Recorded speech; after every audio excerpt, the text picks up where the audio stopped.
Hello दोस्तों, welcome back to my new video. आज का टाइटल है जातक कथा, महाकपी का बलिदान, the story of great monkey in Hindi. Himalaya के जंगल में ऐसे कई पेड़ पौधे हैं जो अपने आप में अनोखे हैं। ऐसे पेड़ पौधे और कहीं नहीं पाए जाते। इन पर लगने वाले फल और फूल सबसे अलग होते हैं। इन पर लगने वाले फल इतने मीठे और खुशबूदार होते हैं कि कोई भी इन्हें खाए बिना रह नहीं सकता। ऐसा ही एक पेड़ नदी किनारे था जिस पर सारे बंदर अपने राजा के साथ रहा करते थे। बंदरों के राजा का नाम महाकपी था। महाकपी बहुत ही समझदार और ज्ञानवान था। महाकपी का आदेश था कि उस पेड़ पर कभी कोई फल न छोड़ा जाए। जैसे ही फल पकने को होता, वैसे ही वानर उसे खा लेते थे। महाकपी का मानना था कि अगर कोई पका फल टूटकर नदी के रास्ते किसी मनुष्य तक पहुंचा, तो ये उनके लिए बहुत हानिकारक हो सकता है। सभी वानर महाकपी की इस बात से सहमत थे और उनकी आज्ञा का पालन करते थे। लेकिन एक दिन एक पका फल नदी में जा गिरा जो पत्तियों के बीच छुपा हुआ था।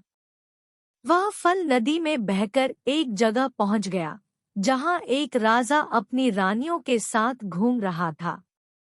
फल की खुशबू इतनी अच्छी थी कि आनंदित होकर रानियों ने अपनी आंखें बंद कर ली। राजा भी इस खुशबू पर मोहित हो गया। राजा ने अपने आसपास निहारा तो उसे नदी में बहता हुआ फल दिखाई दिया।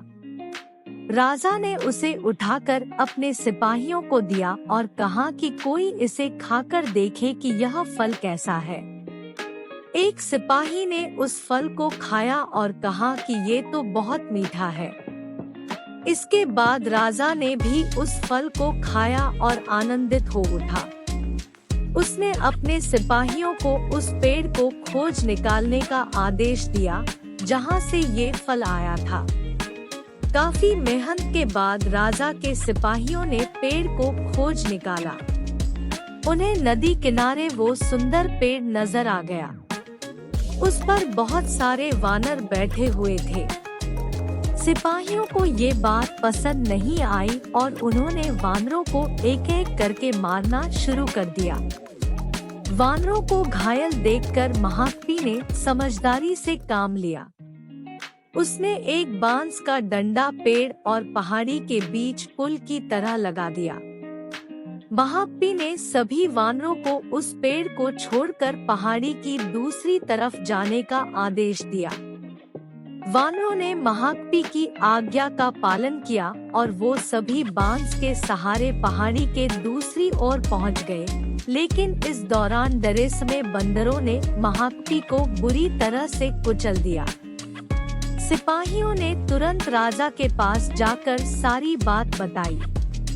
राजा महाकपी की वीरता से बहुत प्रसन्न हुए और सिपाहियों को आदेश दिया कि महाकपी को तुरंत महल लेकर आएं और उसका इलाज करवाएं। सिपाहियों ने ऐसा ही किया, लेकिन जब महाकपी को महल लाया गया तब तक वह मर चुका था। कहानी से सीख, वीरता और समझदारी हमें इतिहास के पन्नों में जगह देती है। साथ ही इस कहानी से यह भी सीख मिलती है कि हर मुश्किल घड़ी में समझदारी से काम लेना चाहिए। ये एक मार्गदर्शन पुस्तक की कहानी है। ऐसी बहुत इंटरेस्टिंग बुक स्टोरी जिससे आप अपनी जिंदगी आसान बना सकते हैं। Thanks for watching. नए वीडियो देखने के लिए चैनल को सब्सक्राइब, लाइक और अपने दोस्तों को भी वीडियो शेयर करें। बाय बाय दोस्तों।